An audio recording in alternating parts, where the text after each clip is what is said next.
Parallelism based on word classes. Let's see कि हमारे पास इसमें क्या है। He worked very diligently, persistently, and hardly or hard। यही एक चैलेंज है। हम सिमिलर पैटर्न को फॉलो करें तो हमें अच्छा यूं लग रहा है कि हम एल वाई वाले स्ट्रक्चर को ही फॉलो करते चले जाएं। बट क्या इसमें हार्डली अगर हम चूज कर भी लें तो क्या आंसर करेक्ट होगा?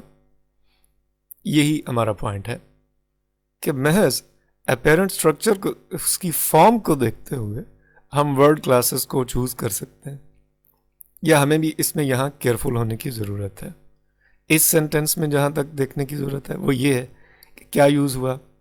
इसमें एल वाई एडवर्ब्स यूज़ हुए। एल वाई एडवर्ब्स वो हैं जिनके एंड पे एल वाई यूज़ होता है और जिनको नॉर्मली हम फॉर्मुलेट करने के लिए हम एल वाई का सफिक्स यूज़ करते हैं।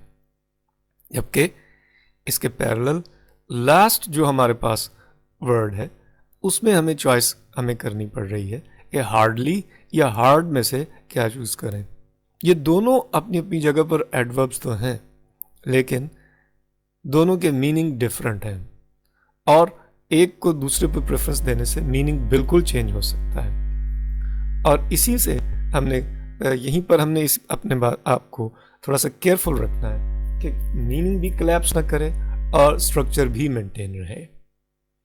सो यही हमारा चैलेंज है। Let's explore it further.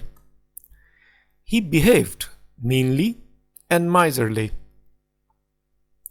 इस सेंटेंस में भी meanly एक एडजेक्टिव एडवर्ब है, बट miserly looks like कि ये एडवर्ब है, बट एक्चुअली ये एल वाई एडवर्ब नहीं है, ये एल वाई एडजेक्टिव है।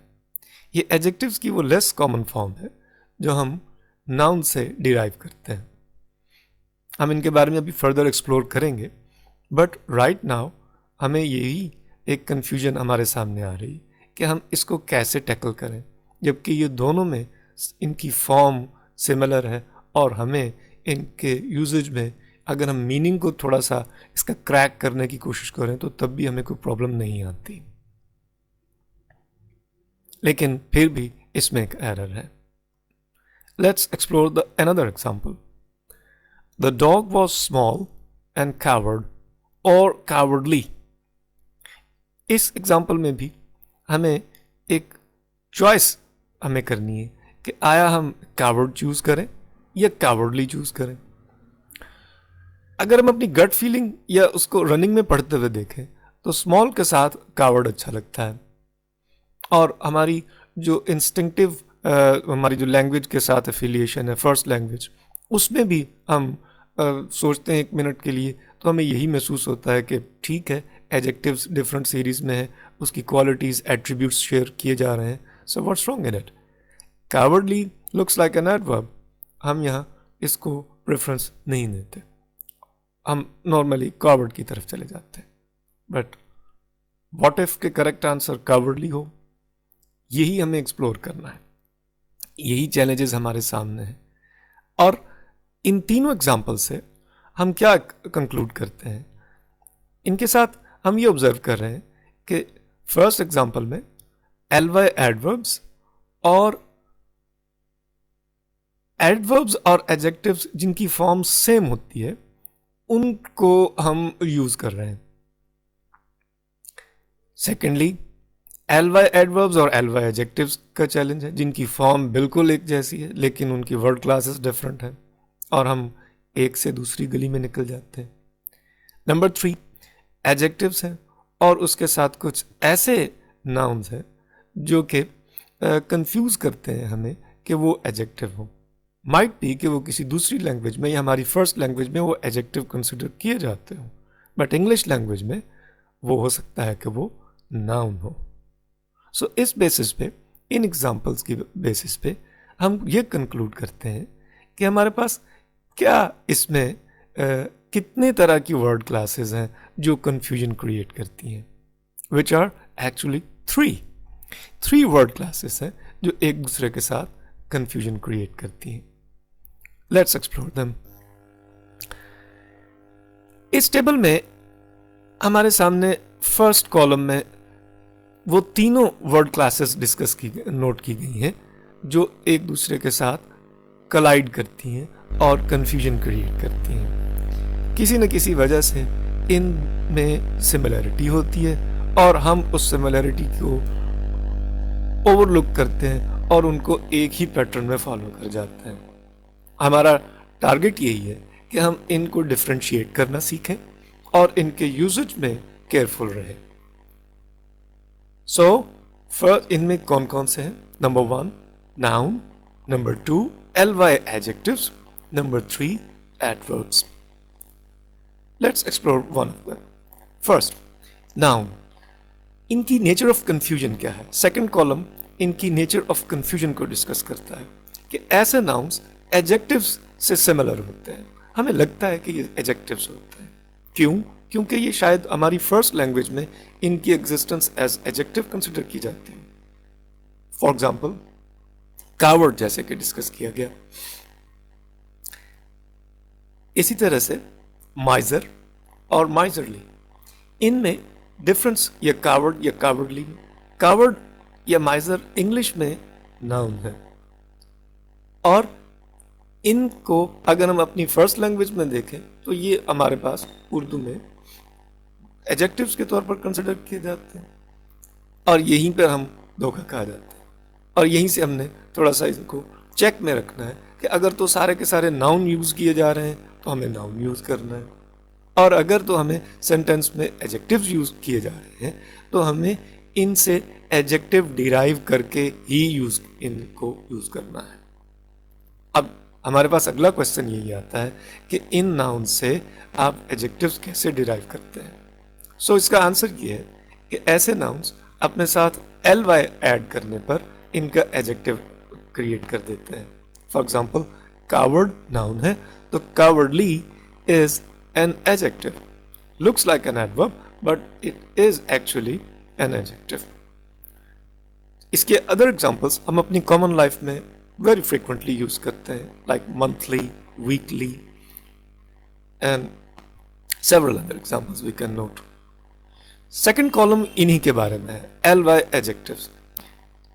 ly के सफिक्स की वजह से ये एडवर्ब्स से भी सिमिलर होते हैं. ये नाउन के साथ कंफ्यूजन तो क्रिएट करते ही हैं, लेकिन ly की वजह से ये एडवर्ब जो कि एक बहुत कॉमन सफिक्स है एडवर्ब की क्रिएशन में, ये इस वजह से दोनों में ये चीज़ें ओवरलैप करती हैं और इन दोनों में एक कंफ्यूजन क्रिएट करती हैं. और हमारे लिए यही चैलेंज होता है कि हम इनको आइडेंटिफाई करें कि क्या ये यहाँ एडजेक्टिव रिक्वायर है या ly एडवर्ब रिक्वायर है. अगर तो सेंटेंस में पहले सारे एडजेक्टिव यूज हैं तो फिर हमें भी ly एडजेक्टिव ही यूज करना है या उससे मिलती जुलती एक फॉर्म यूज करनी है. और अगर वो एडवर्ब्स हैं तो then we need some adverbs. यहाँ इनको पहले हम ऑब्जर्व करते हैं कि इनका सोल्यूशन क्या है.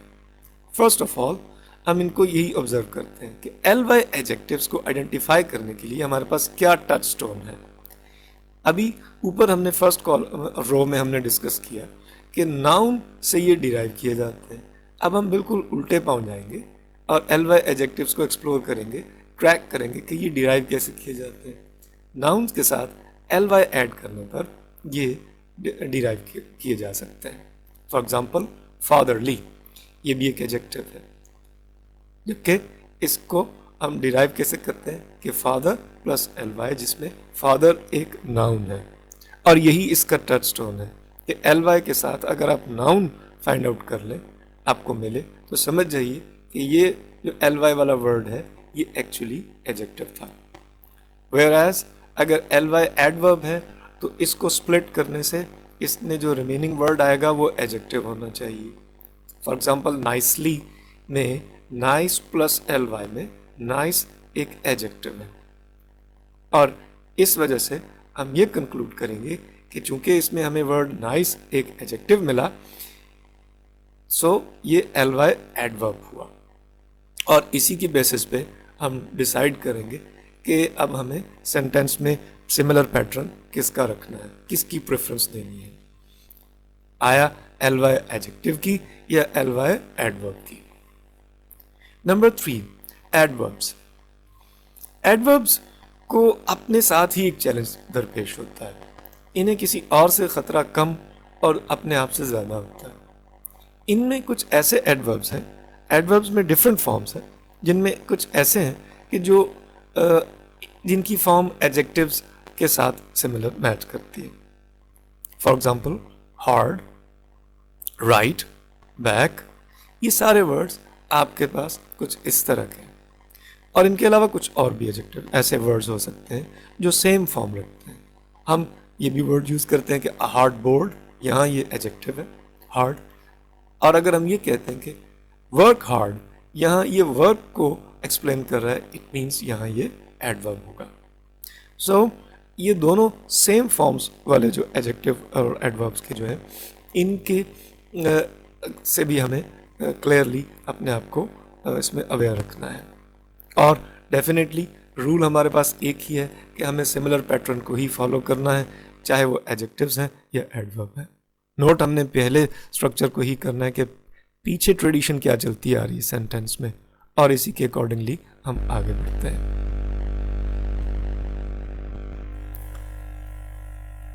आइए इन एग्जाम्पल्स को अप्लाई करते हैं। He worked very diligently, ये भी एक एडवर्ब था। persistently भी एक एडवर्ब है, एंड हार्डली भी एक एडवर्ब है, बट यहाँ इसका मीनिंग कोलैप्स कर रहा है, और ये hardly means it is very difficult to meet some action to be completed. जब आपने कोई काम बमुश्किल किया हो तो उसके लिए या आपके लिए वो ऑलमोस्ट इम्पॉसिबल की सेंस हो। सो यहाँ ये मीनिंग हमें रिक्वायर नहीं है। सो इस वजह से हम वो वाला एडवर्ब यूज़ करेंगे जो इसका मीनिंग दे रहा है। बट हम शायद इस कंफ्यूजन में ना आ जाए कि इसके एंड पे तो ly है नहीं, सो मुझे ly ही की एक ट्रेडिशन फॉलो करनी है। नो, हमें यहाँ अपने एक्चुअल इसकी वर्ड क्लास को फॉलो करना है। यही इसका चैलेंज है और यही इसका सीक्रेट है, और यही कि हमें यहाँ सारे के सारे एडवर्ब्स रिक्वायर्ड है। सेकेंड एग्जाम्पल जो हमने डिस्कस की थी उसको एक्सप्लेन करते हैं। He behaved meanly, ये एक एडवर्ब है, and miserly ये हमारे ly एडजेक्टिव है। हम ये तो डिस्कस कर चुके कि ly एडजेक्टिव्स नाउन से डिराइव होते हैं, बट हमने एक पॉइंट ये भी डिस्कस किया था कि ly एडवर्ब्स एडजेक्टिव्स के साथ ly ऐड करने पर बनते हैं। सो एक कॉमन सेंस क्वेश्चन ज़हन में आता है कि माइजरली जैसे ly एडजेक्टिव्स, अगर हमें इनका एडवर्ब फॉर्मुलेट करना पड़े तो क्या हम एक और इसमें ly ऐड करेंगे? क्या वर्ड माइजरली हो जाएगा और something like this? The answer is no. इनका एडवर्ब हम एक फ्रेज के साथ जनरेट करते हैं, which is in a manner. हम इसमें ऐड करते हैं और इस एडजेक्टिव को ऐसे का ऐसे ही रहने देते हैं। सो सेंटेंस की ट्रेडिशन ये है कि हमें एडवर्ब यूज करने हैं, जबकि माइजरली का adverb in a miserly manner बनेगा। सो देन हम इस काबिल होंगे कि सेंटेंस में एडवर्ब ही की कंस्ट्रक्शन मेंटेन रख सके। सो अकेला माइजरली रॉन्ग होगा, इन अ माइजरली मैनर करेक्ट होगा। While in third example, the dog was small and coward. Small adjective है, ये ट्रेडिशन सेट कर रहा है कि हमें आगे भी एडजेक्टिव ही यूज करना है, जबकि coward एक नाउन है इंग्लिश में, और इस वजह से हमें इसका यहाँ एडजेक्टिव ही रिक्वायर है, और इसका एडजेक्टिव हम ly ऐड करने से इसका ly एडजेक्टिव डिराइव कर सकते हैं। सो इस तरह से हम वर्ड क्लासेस में पैरेललिज्म मेंटेन करते हैं। इन शॉर्ट, हमें नाउन, एडजेक्टिव्स और एडवर्ब्स के दरमियान ही कंफ्यूजन देखने को आती है।